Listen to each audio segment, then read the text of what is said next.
Si quisiéramos, entre todos, podríamos tener un mundo mejor. Creo que se puede conseguir, se podría conseguir, pero no por milagro, sino comprometiéndose cada uno de nosotros en tratar de lograrlo, hacer entre todos un mundo mejor para todos. Gracias por estar ahí.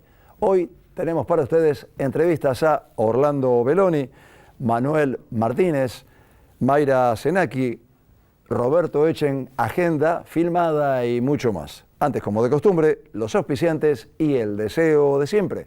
De aquel lado, esténse bien. Las siguientes firmas auspician el cuento de la buena pipa en pintura.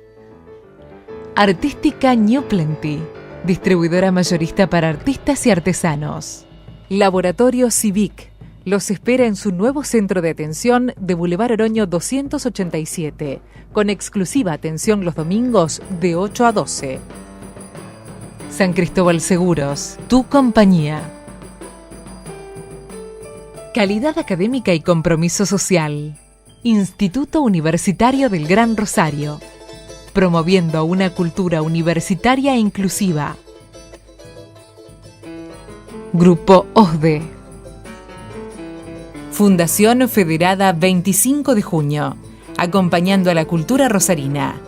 Norberto Moretti, clases de dibujo y pintura, Salta 2969, departamento 3, teléfono 438-5867. Previnca Salud, llevando salud a tu casa. Teléfono 426-2201. Manuel Martínez está exponiendo pinturas en Gimnasia de Esgrima de Rosario, La Príada 951, planta baja.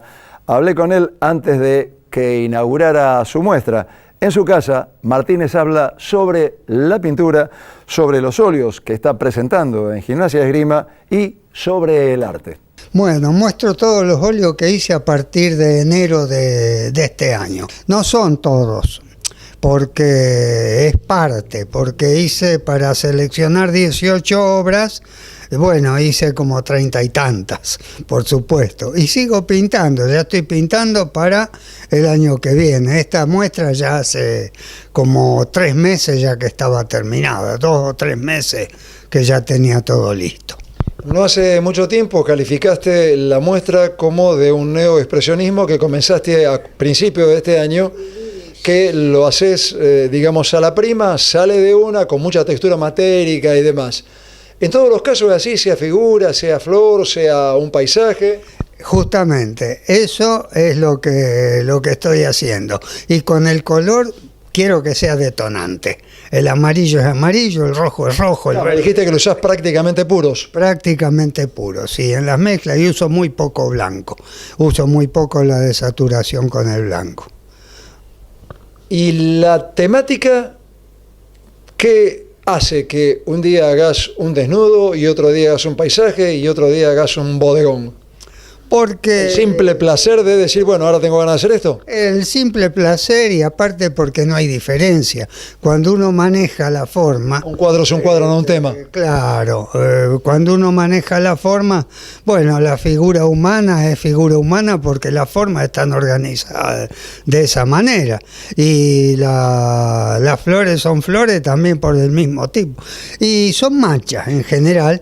Y lo que pasa que, bueno, hay una cuestión, ¿no es cierto?, que es un principio gestáltico, que como ya están las formas ordenadas en la mente del observador, lo ve como tal o cual cosa. ¿Qué decide que la obra esté terminada? ¿Qué te dice, bueno, se acabó, no la toco más? Bueno, eso es muy difícil y eso me dio mucho trabajo entenderlo. Ya hace años que lo entendí y hay veces que uno, porque la obra uno la puede seguir, ¿viste? Y seguir, pero no, llega un momento que no, acá se terminó. Es lo mismo que cuando uno escribe, por ejemplo, acá se terminó el artículo, acá se terminó el ensayo. ¿Son trabajos rápidos? Son trabajos rápidos, pero tienen mucho estudio previo. No están hechos de entrada. Ahora justamente estoy trabajando, quiero hacer unas flores que las vengo estudiando hace 3 días. Por eso no las empecé todavía. Cuando hablas de estudio previo, es el conocimiento que tiene tu vida trabajando en esto. Hablas de tu propia experiencia, hablas de hacer bocetos. ¿Hablas de haber pensado en la obra mentalmente? Hablo de hacer bocetos, hablo de haber pensado en la obra mentalmente. Generalmente la tengo organizada ya mentalmente antes de ponerme a trabajar. Con los colores, con todo. Bueno, va a ir el amarillo acá, va a ir los azules. Y hay cosas que después el mismo cuadro te va pidiendo. El soporte es... En este caso son tela en general. Casi todo es tela y con óleo, ¿no es cierto? El soporte tela y óleo como pintura, como... ¿Pincel y espátula? Procedimiento. Pincel y espátula, sí. No solamente espátula y no solamente pincel. ¿Después barnizás? En este caso no están barnizados porque no lo necesitan.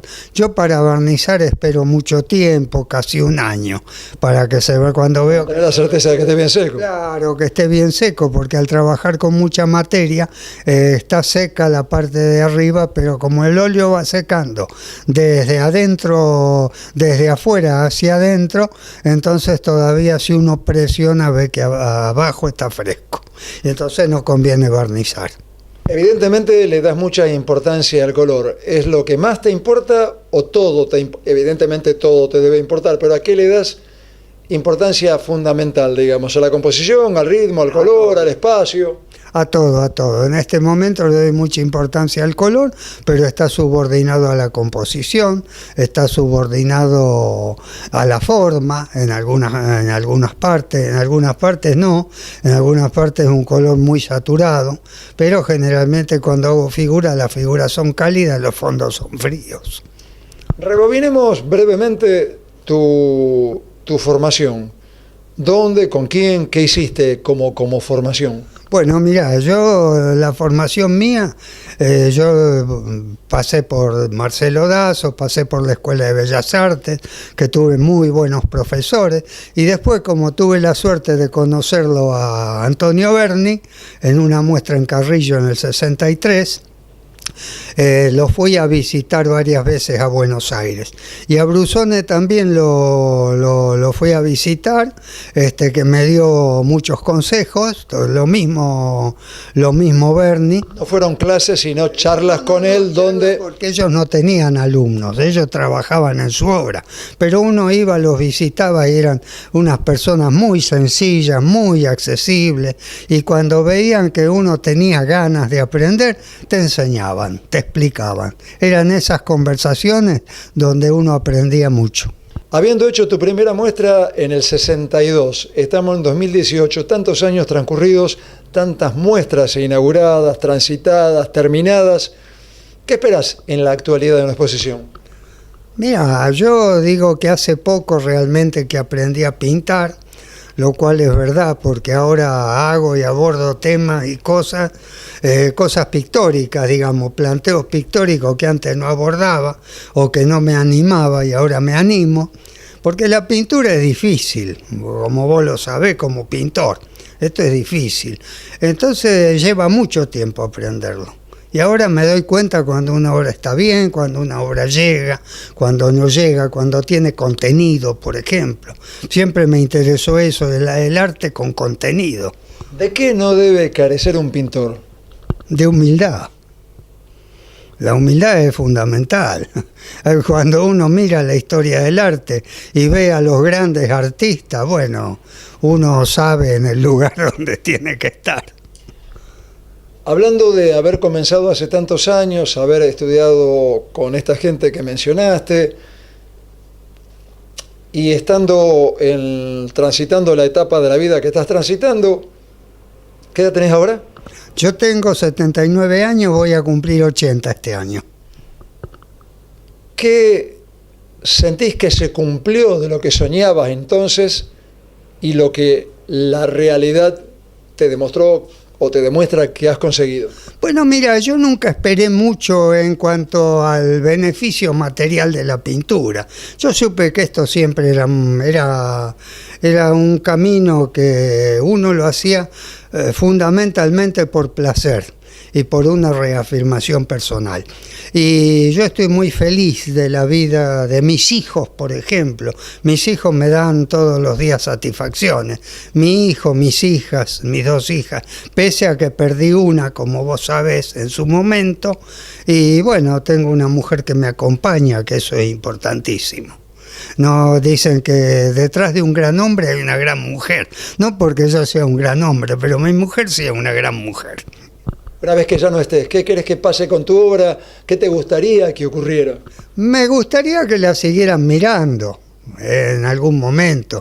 Uno siempre piensa eso, y que los hijos se van a ocupar de seguirla mostrando. No con una intención comercial, porque en este momento ya sabemos cómo está ese tema, sino simplemente para que se siga viendo lo que uno trabajó, lo que uno luchó, y qué es lo que puede servir a las jóvenes generaciones de artistas, que hay muchos y muy buenos, y yo he tenido muchos alumnos, y tengo en este momento, cuando trabajaba en las distintas escuelas de arte, que tenían muchísima capacidad. Algunos han seguido, algunos han quedado en el camino. ¿Qué consejo le das a aquel que quiera comenzar? ¿Qué consejo le das a tus alumnos? Que estudien, que trabajen, que sean humildes. ¿Definición para el arte? Bueno, la definición para el arte, yo siempre digo lo mismo. El arte tiene muchas definiciones, si uno ve en el diccionario y demás. Bueno, pero el que tiene la sensibilidad artística, que se dedique a trabajar mucho en eso.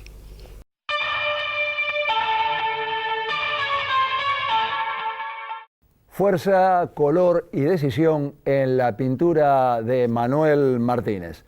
Esta exposición puede visitarse en Gimnasia y Esgrima La Prida 951, planta baja, de lunes a viernes hasta el 16 de agosto, dentro del horario de 18 a 20. Mayra Senaki presenta pinturas en el Centre Català, Entre Ríos 761, llama a su muestra Entre Estratos. La exposición fue curada por Andrea Zuliani. Mayra Senaki habla sobre su trabajo. El cielo ya esperó demasiado, se llama este trabajo que tenés detrás tuyo. Mayra, ¿por qué le pusiste ese nombre?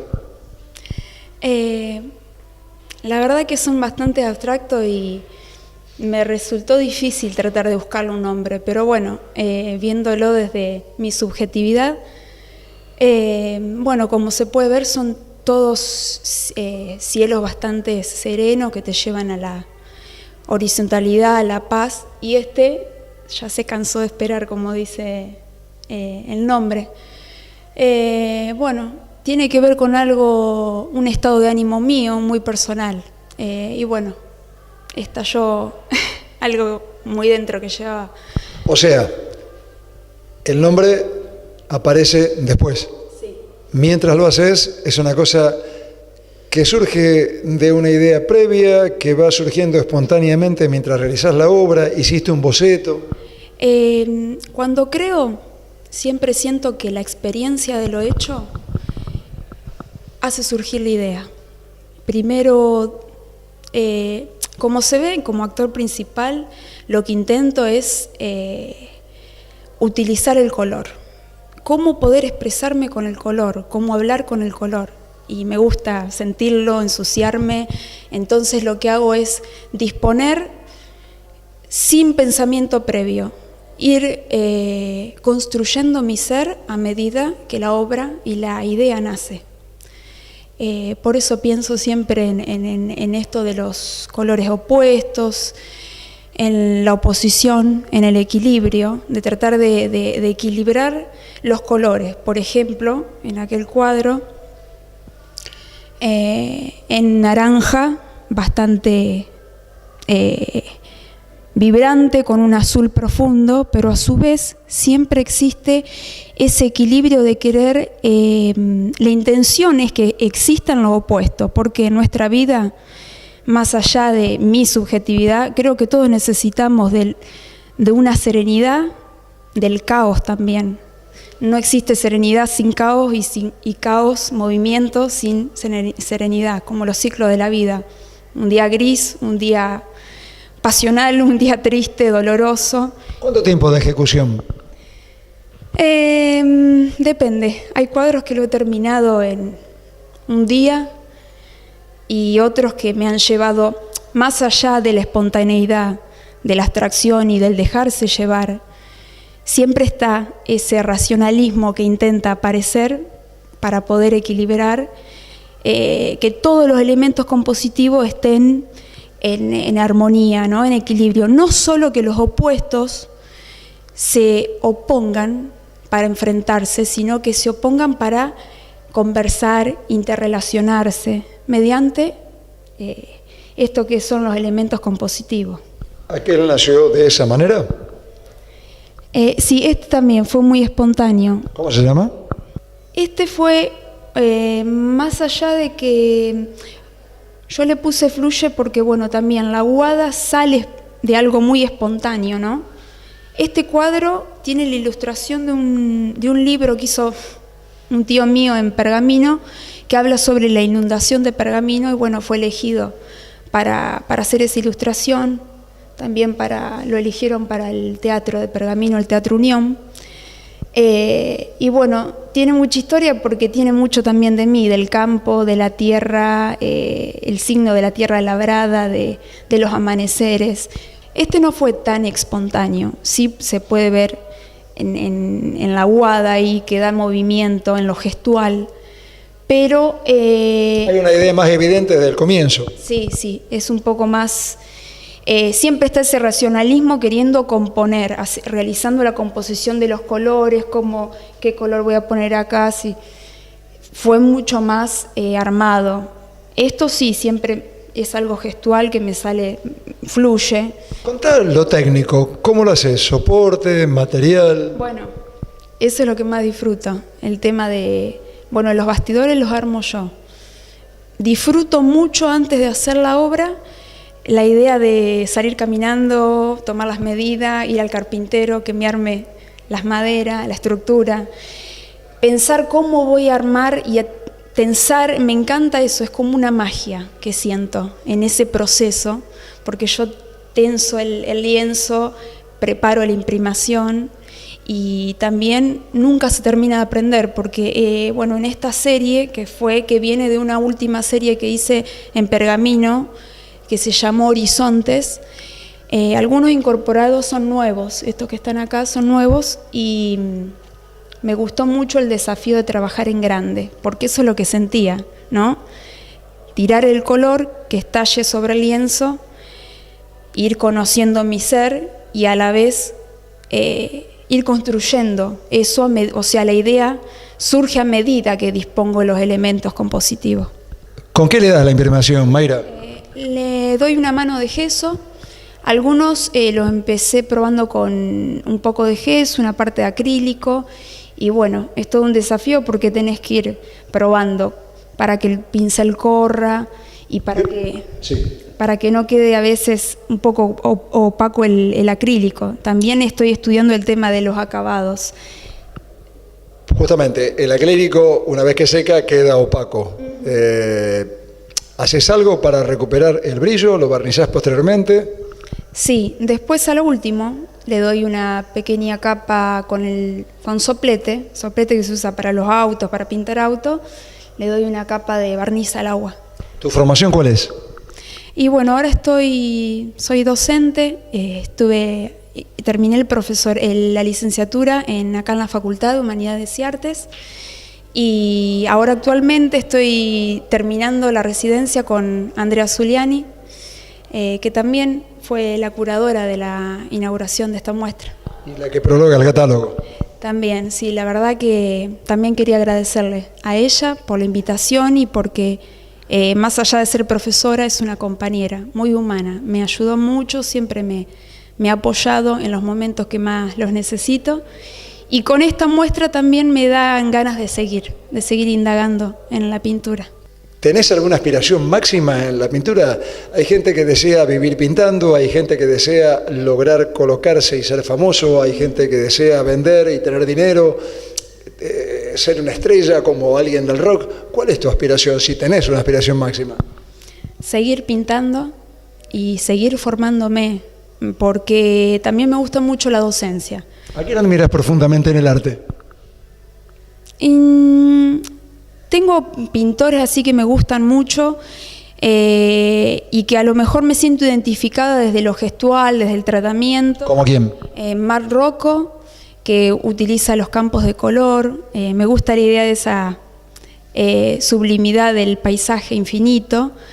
Y también mucho el movimiento con las aguadas que da Paul Jenkins, el pintor expresionista. ¿Definición para el arte tenés? Es muy amplio, pero es la huella subjetiva que uno deja desde, ya sea la música, porque me gusta mucho la música y también toco la guitarra, pinto. No hay algo que... todo lo que sea dejar algo desde el color, desde la música y crear algo que sea totalmente original y que dejen en nuestras vidas, como también los cantantes que dejan su huella por la historia y que siguen trascendiendo.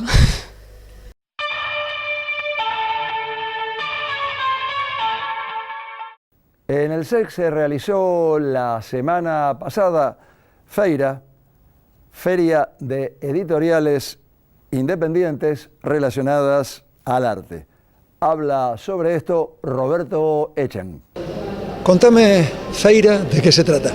Bueno, esta es una idea, la verdad que tiene que ver con el director, con mi director, el director del SEC, Cristian Marchesi, siempre venimos charlando de armar este tipo de ferias que son más bien pequeñas, pero relacionadas con el arte, con las artes visuales, que es el campo en el que yo trabajo en el SEC, y lo venimos charlando desde hace tiempo, y al final pudimos concretar una feria que tiene que ver con las editoriales independientes de Rosario, porque hay editoriales independientes que están trabajando, haciendo un énfasis muy importante en las artes visuales y en los artistas de la ciudad.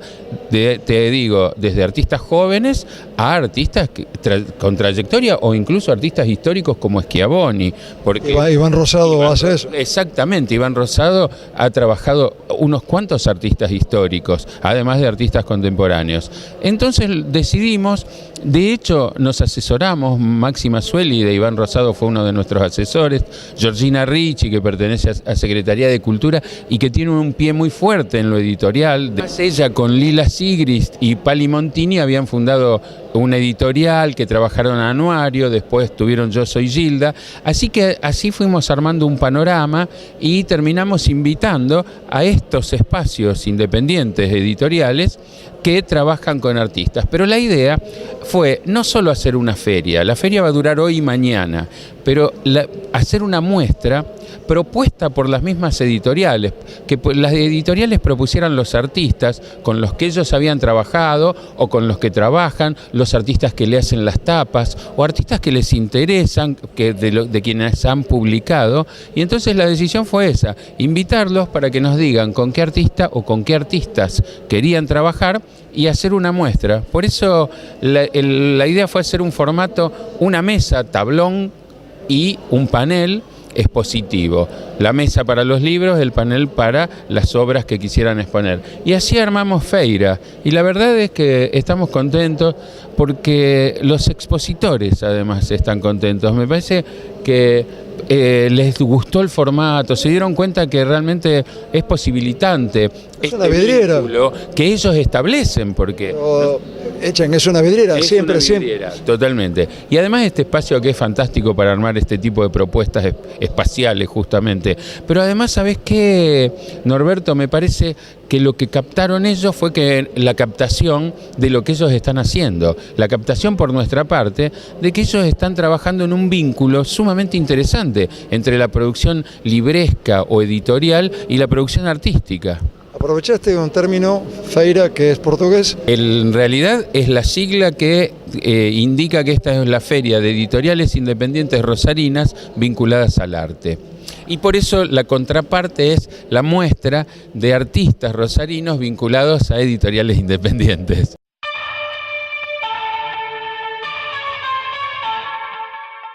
Annemarie Heinrich fue una de las figuras más importantes de la fotografía en la Argentina. Pionera, apasionada por esta disciplina, Heinrich es referente inexcusable al hablar de la foto en nuestro país. A su muerte dejó un archivo personal enorme, más de 16.000 piezas, solo contando las placas fotográficas y los negativos. Hay mucho más en contactos, cuadernos y carpetas. Es un material muy valioso para la historia de la fotografía en general y de la Argentina en particular.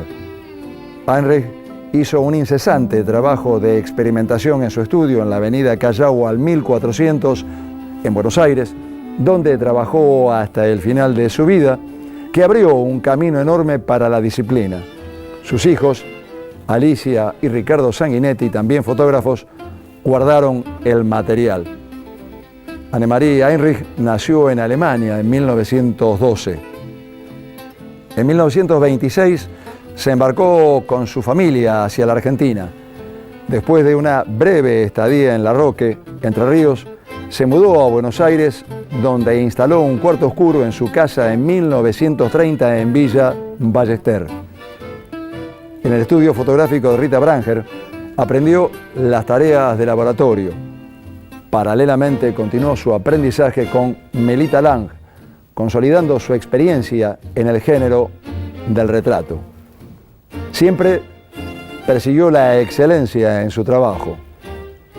Desarrolló su estilo en base a la observación y al trabajo. Veía obras de sus colegas, tanto argentinos como extranjeros, y de todos aprendía.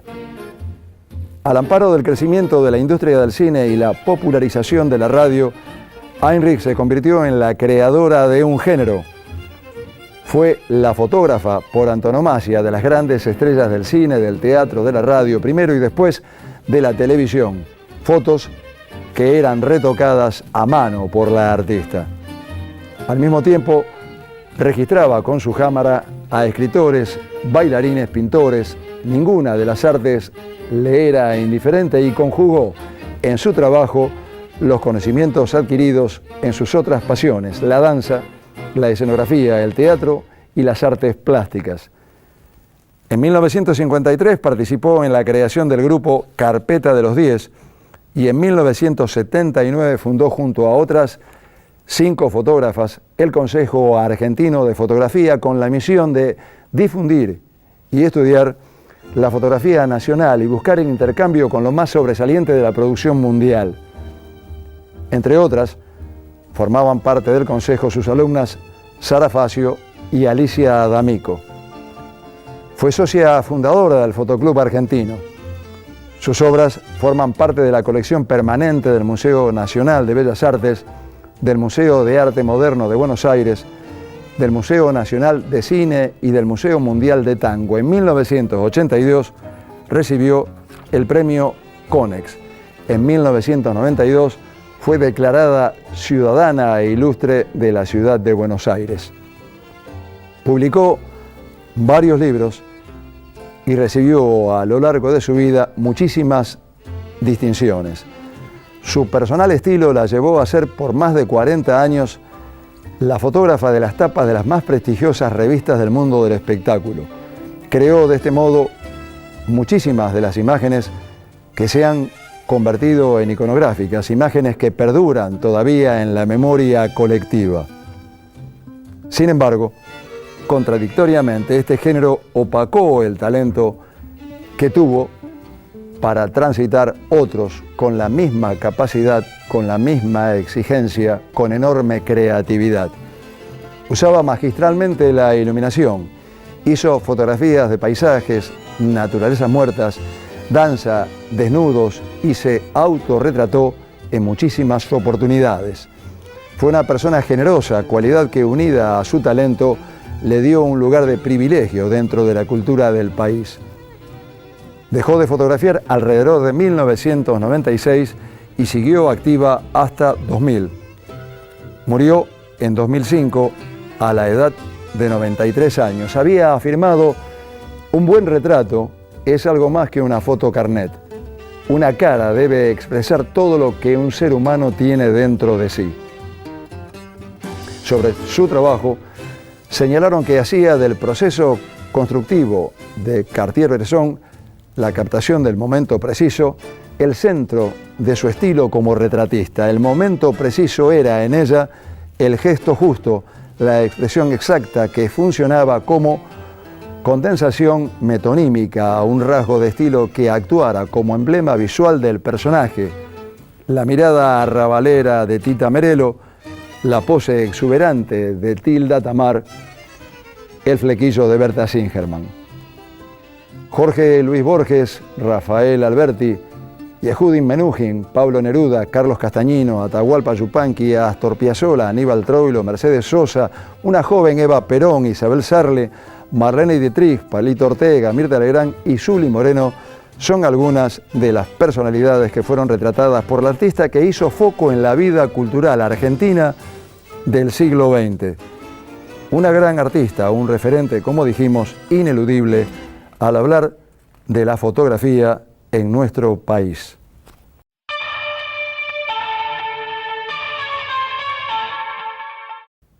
Hizo una labor increíble Annemarie Heinrich, talentosa, admirada y querida figura del arte de la fotografía en la Argentina.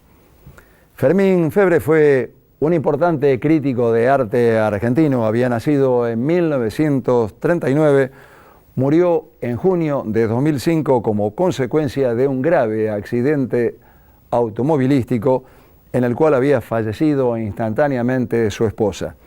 Lo más recordado de su obra crítica es la tarea que desempeñó en Clarín, de cuya sección de artes plásticas fue director entre 1977 y 2000. Colaboró con La Nación, Convicción, Cuadernos Hispanoamericanos, Plural y Artes Visuales, los Cuadernos Hispanoamericanos de Madrid y Plural y Artes Visuales de México, entre otras publicaciones. Fue también director periodístico de la revista Arte al Día. En la Facultad de Filosofía y Letras se orientó hacia la literatura. Durante un breve periodo entre 1989 y 1990 fue director del Museo Nacional de Bellas Artes. Se desempeñó también como director del Fondo Nacional de las Artes y fue vicepresidente de la Asociación Argentina de Críticos de Arte. En 1996 se incorporó como miembro de número de la Academia Nacional de Periodismo. Muerto en la plenitud de su madurez intelectual, muchas veces resultó polémico por sus opiniones y por sus juicios. En 1997 estuvo en Rosario para entregarle al Museo Castañino, que en ese momento dirigía Miguel Ballesteros, el premio Arlequín. Lo entrevisté en ese momento, esta es la nota. La crítica de arte prácticamente ha desaparecido de los medios. Yo a veces me presento como un ex crítico, porque a pesar de que mantengo mi columna en el diario Clarín y soy jefe de la sección, los espacios son cada vez más chicos. No solamente en mi diario, sino en todos. En los medios audiovisuales hay muy pocos programas que tienen que ver con las artes visuales. Y creo que esto es un fenómeno que se ha agudizado en los últimos años, a punto tal que ahora, cuando hemos estado reunidos los jurados del premio Arlequín y teníamos que dar un premio al crítico del año, nosotros nos guiamos más bien por los escritos de los críticos en los prólogos de los catálogos, porque hemos visto que se ha derivado hacia ese tipo de textos y no a la acción en los medios masivos de comunicación. También en el último Congreso de Críticos de Arte en Estocolmo, en Suecia, advertí que la acción más destacada de los críticos, y aún la más buscada, era la organización de exposiciones, la curaduría de exposiciones y el trabajo con las colecciones y los catálogos. Es decir, bastante alejado de los medios masivos de comunicación. Pareciera ser que la crítica de arte y la comunicación no están lo cerca que deberían estar. La función de la crítica de arte, Febre. Depende de dónde se la mire, ¿no? Yo creo que es darle un marco de referencias, vínculos con otros aspectos del mundo de la cultura y del mundo de la existencia, de la vida que nosotros tenemos, es decir, situar a las obras de arte en un contexto y a partir de ese hecho referirse a ellas en relación con ese contexto y con el fenómeno tan complejo, tan rico de la creación y de los efectos que esa creación produce en los receptores, es decir, en el público. ¿El crítico puede o debe ser objetivo al hacer una crítica de arte? No, para nada. No existe la crítica objetiva, porque la crítica está realizada por sujetos, por personas. Entonces, yo adhiero a algo que ya decía Baudelaire hace 150 años, que decía, si es bello para mí o si es bueno para mí, es bueno. Consecuentemente, la crítica, es equivocado decir que la crítica debe ser objetiva, porque el concepto de objetividad es casi un concepto inhumano, como si los hombres no estuvieran de por medio. Es decir, como si la realidad existiese con independencia de nosotros. Y en aspectos tan particulares como los del arte, la actitud frente a las obras de arte es esencialmente subjetiva de todo el mundo, del artista, de los críticos, de los estudiosos y del público que recibe las obras y frente a ellas reacciona de diverso modo. Siempre hay una relación subjetiva y personal, es la única que vale. Cuando se habla de objetividad hay que rescatar únicamente el que no sea tendenciosa, el que no sea malintencionada, el que no afecte a las personas, sino que esté referida a las obras. A esa objetividad adhiero y acepto, no a otra. La crítica es esencialmente subjetiva, es mi punto de vista, es mi opinión, pero debe estar hecha de manera tal de que esa opinión mía sirva para que los demás desarrollen su propia opinión, no para imponer la mía, sino para motivar la opinión de los demás, diversa y subjetiva en todos los casos. De alguna forma es un puente de acercamiento entre el productor de la obra y el consumidor, el público final. No siempre, no siempre. Podría decirse que en cierto modo debería serlo, pero no necesariamente, porque la crítica también está dirigida al creador, al artista, está dirigida porque probablemente alguien va a leerla, alguien se va a interiorizar de ese pensamiento, como hoy lo hacemos nosotros con respecto a los críticos del pasado, y también tiene un efecto legitimador, es decir, la opinión, el consenso o la opinión de los críticos puede servir para legitimar la obra, pero esto no siempre, porque la historia también nos ha demostrado que opiniones adversas o contradictorias han terminado por ser las que han prevalecido al cabo del tiempo. Nadie en esta materia es dueño de ninguna verdad, y menos absoluta. Eso de alguna forma responde a la siguiente pregunta que iba a hacerle, Febre. Los salones, que son muchos en este momento, con, por supuesto, por lo tanto, muchos premiados, ¿aseguran de alguna forma estos premios la permanencia de esa obra premiada?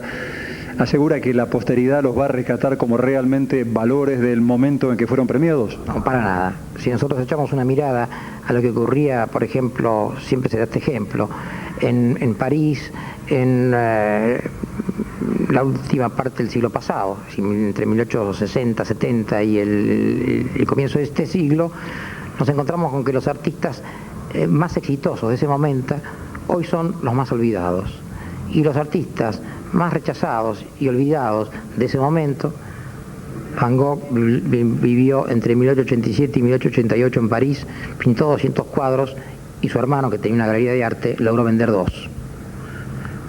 Son hoy los que han dado una vuelta de campana y son hoy los olvidados de ayer, son los que han quedado en la historia hoy. Pero esto también es provisorio, porque las relecturas que hace la gente, la historia permanentemente del pasado y del presente, hace que estos criterios sean siempre provisorios y se modifiquen. Dentro de 20 años, los artistas que hoy consideramos más paradigmáticos probablemente no lo sean. Y otros que nosotros hemos olvidado en absoluto, totalmente, ocupen esos lugares. Esto es una cosa que responde a la dinámica de la historia. Y está bien que así sea.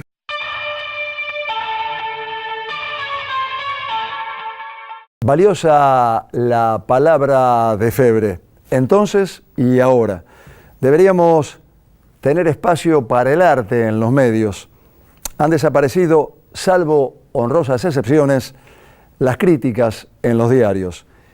Sí hay espacio para la música, para el cine, etcétera. No para las artes visuales, salvo que se trate de un gran show, que es lo que parece haberse instalado. Orlando Belloni, artista que practica las disciplinas de la escultura y la pintura desde siempre, está haciendo una muestra en UPCN 9 de julio 735.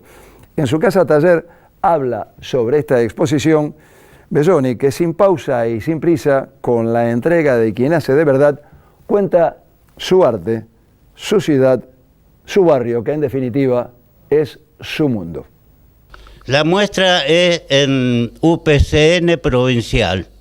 Viene a ser 9 de julio 735.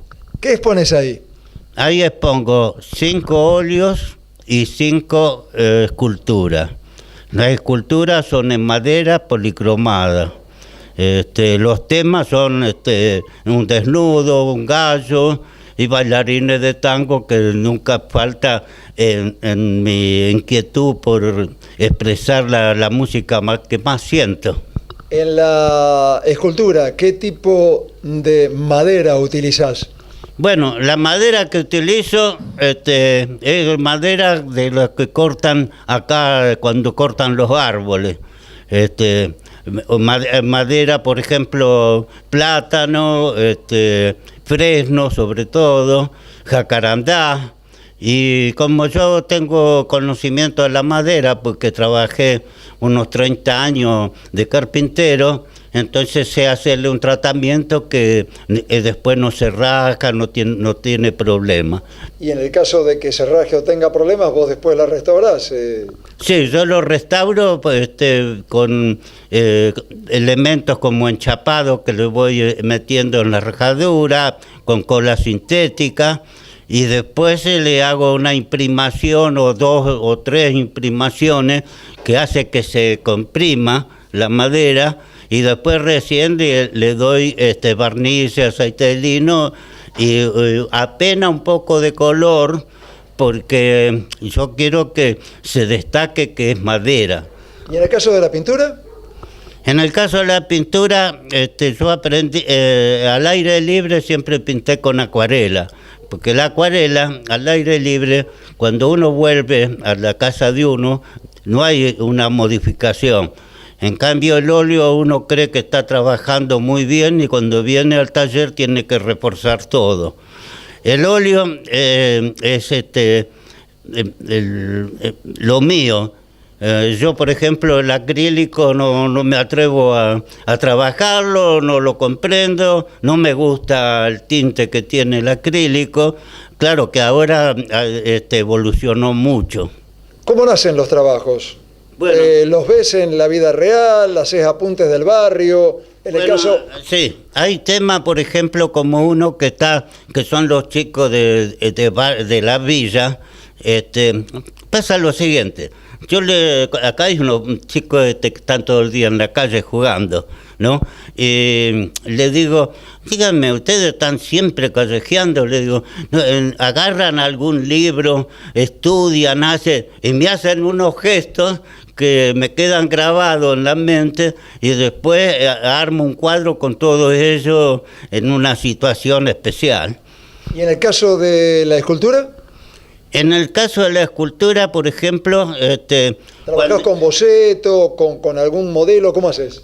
¿Con fotografía? Bueno, siempre miro, por ejemplo, cuando hago un animal, miro algunos dibujos o fotografías, porque por más que uno sepa dibujar, siempre el modelo es necesario. A veces modelo vivo, a veces alguna foto o algo de la revista. Vos me preguntaste cómo empiezo la escultura. Por ejemplo, cuando veo una forma de tronco con horqueta, un lado ven a ser el cuello y la cabeza, y el otro lado vendría a ser la cola. Claro que siempre tengo que agregar. Yo, la escultura que hago, todas las figuras están en movimiento, o un aparente movimiento. Podría ser un expresionismo, pero muy liviano. Cuando yo era chico en Puerto San Martín, mi madre enviudó a los 24 años. Bueno, nos criamos medio a la deriva con mi hermano mayor. Y en Puerto San Martín, cuando mi mamá se casó por segunda vez,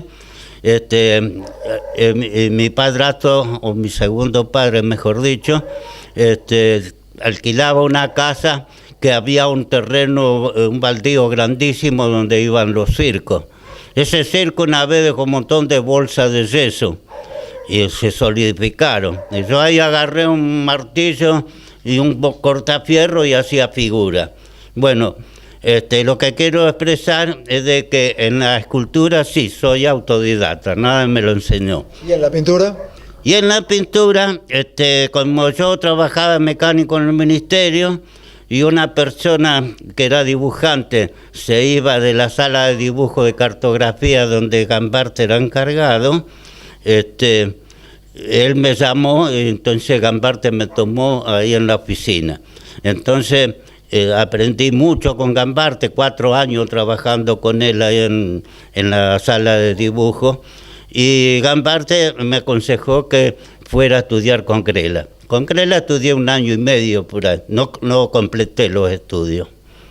¿Y a quién admirás en materia de arte, tanto en escultura como en dibujo o en pintura? ¿Tenés alguna persona, algún artista que preferencies, que te parezca que de alguna forma te marcó algún camino? Bueno, yo soy admirador de Florencio Molina Campo. Él me influenció bastante, pero no fue mi maestro ni nada, ni lo conocí, pero siempre admiré su obra. ¿La admiración de alguna forma te guió? El que me enseñó dibujo animado fue el que me enseñó a deformar y llevar a la figura una cierta caricatura. ¿Quién fue? Se llamaba Juan Oliva, dibujante que hizo varias películas de dibujo animado.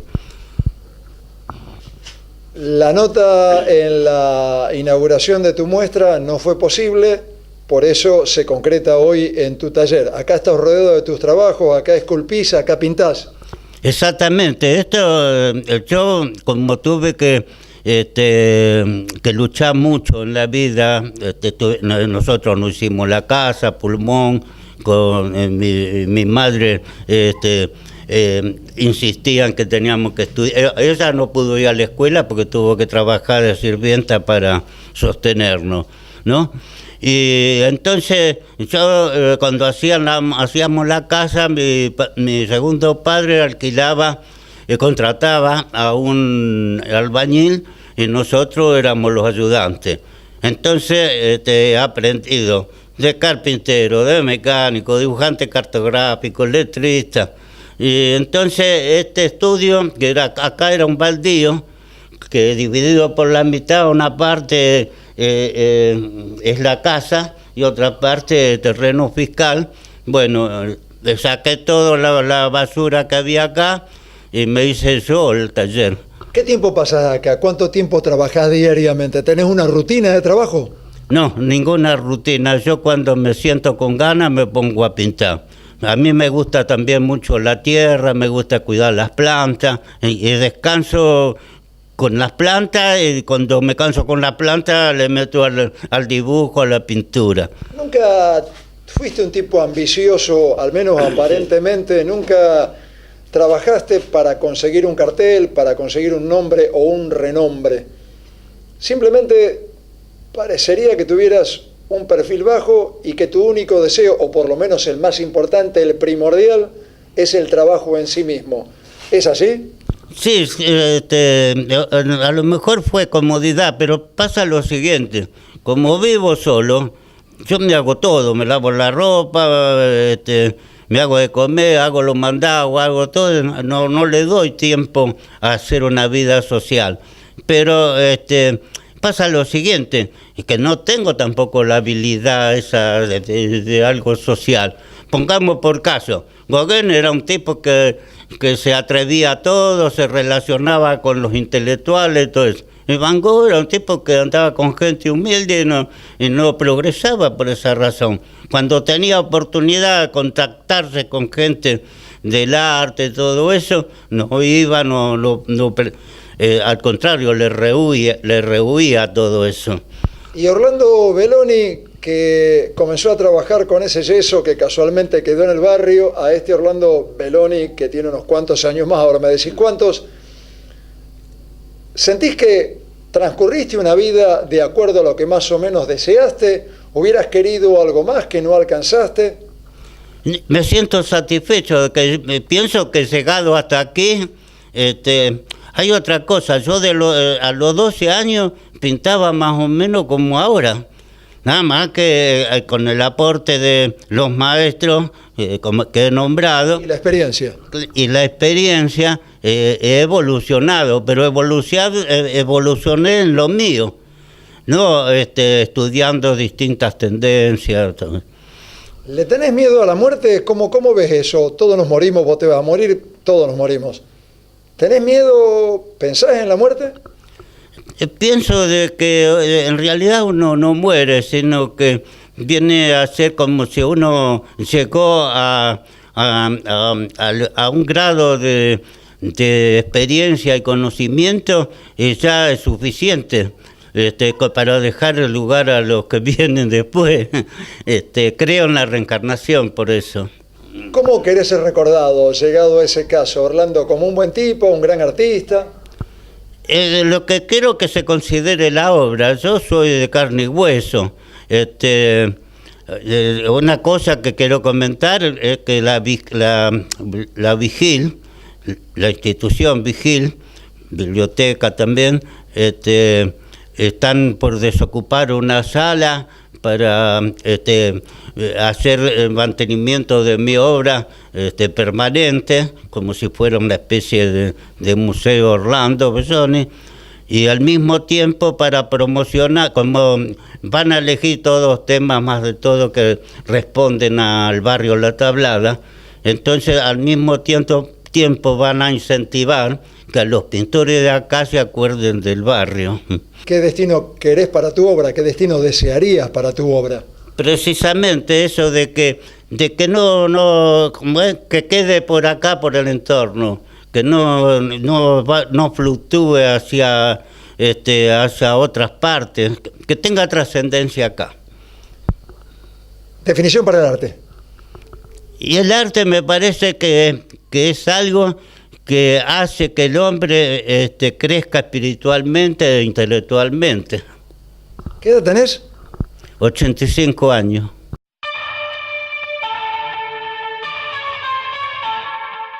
La muestra de Orlando Belloni puede visitarse en el UPCN de lunes a viernes de 8 a 15 horas. Auspiciantes, y regresamos con la agenda antes de despedirnos. Hay un equipo que está acá, que cuando más lo necesitas, estés donde estés, vayas donde vayas, está siempre cerca tuyo. Yo soy de ese equipo.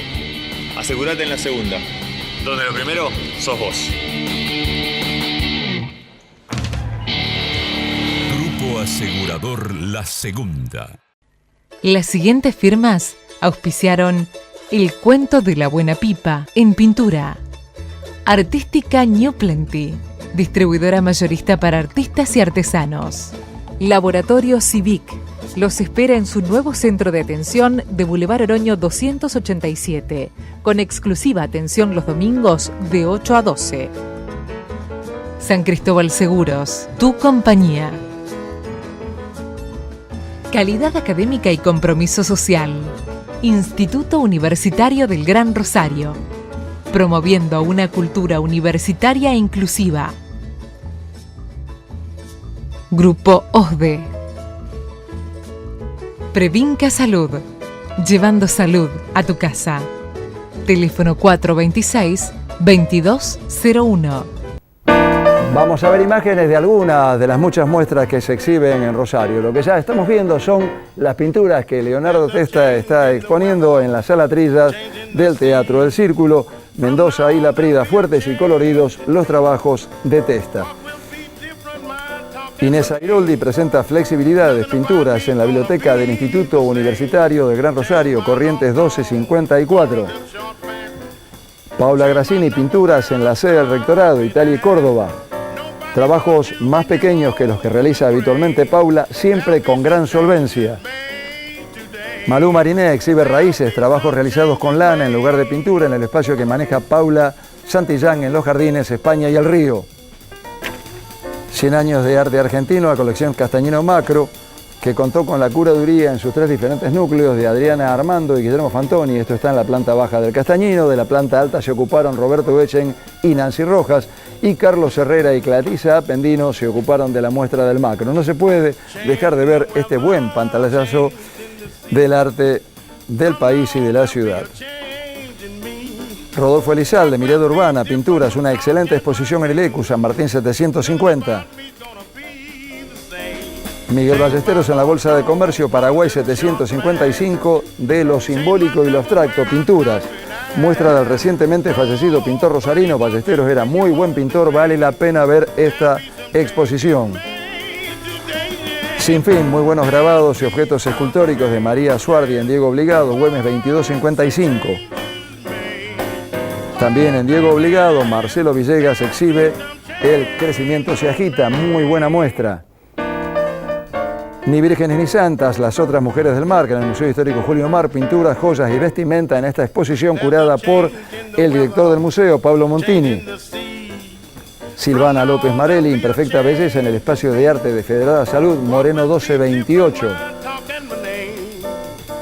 Irán Calógero, fotografías a pincel, muy buena muestra y excelente oportunidad para ver a este incansable trabajador que nació en Córdoba y desarrolló una intensa y variada actividad en Rosario. Esto está en el Julio Marc, no dejen de ver esta exposición. Hermosa muestra de Lino Enea Spinimbergo, maestro de la pintura argentina en Os de Boulevard Oroño 973, pisos quinto y sexto, una muestra que tampoco puede dejar de verse. Luz de Nocturno, pinturas mías en el espacio multicultural de la Mutual del Personal del Grupo San Cristóbal, Italia 646. La muestra se puede visitar de lunes a viernes de 9 a 19.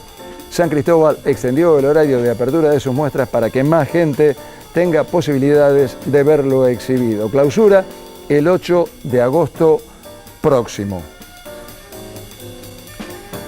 Evidentemente hay mucho para ver en Rosario y trabajos excelentes, tanto de los autores fallecidos, de los maestros, de los homenajes, así como de los artistas vivos. Segundo certamen de pintura, concurso abierto para todos, y de fotografía solo para asociados, organizado por Federada Salud. Más datos y bases en www.federada.com y www.fundacionfederada.org.ar. El próximo viernes 3 de agosto, Nora Nicotera festeja sus 25 años con Radio Clásica y el reciente Martín Fierro recibido.